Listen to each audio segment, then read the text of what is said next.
पंतप्रधान नरेंद्र मोदी यांच्या मंत्रिमंडळात यावेळी महाराष्ट्रातून कोण कोण असेल याची उत्सुकता सगळ्यांनाच लागलेली आहे।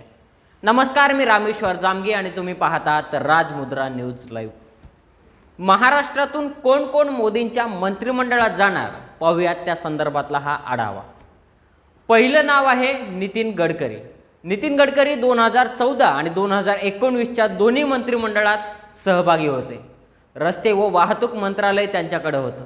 या नव्या मंत्रिमंडळातही त्यांना संधी मिळाली आहे। त्यानंतर दुसरं नाव आहे पीयूष गोयल। 2014 आणि 2019 या दोन्ही मंत्रिमंडळात पीयूष गोयल केंद्रीय मंत्री होते। रेल्वे मंत्रालयासारखं मोठं मंत्रालय त्यांनी सांभाळलं आहे। मोदी सरकारच्या नव्या मंत्रिमंडळातही पीयूष गोयल यांना संधी मिळाली आहे।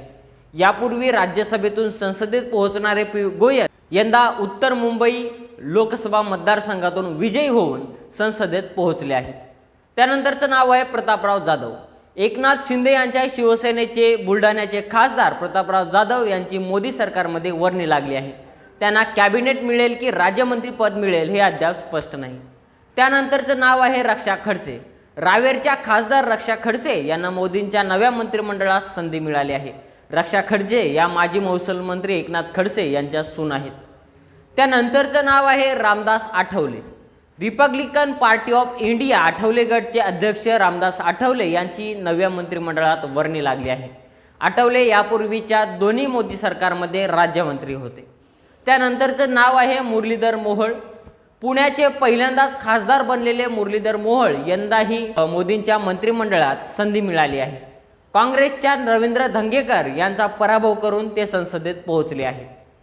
मोदींच्या मावळत्या मंत्रिमंडळात भारती पवार आरोग्य राज्यमंत्री, रावसाहेब दानवे रेल्वे राज्यमंत्री आणि कपिल पाटील पंचायत राज राज्यमंत्री होते।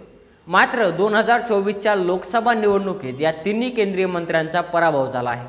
त्यामुळे आता मोदींच्या मंत्रिमंडळात नवीन चेहरे कोण असतील यावरून माध्यम आणि राजकीय विश्लेषकांमध्ये चर्चा रंगली आहे।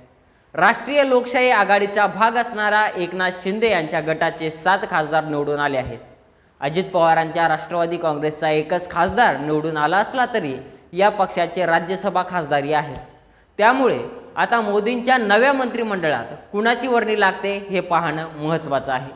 2019च्या निवडणुकीत भाजपचे 23 खासदार संसदेत गेले होते।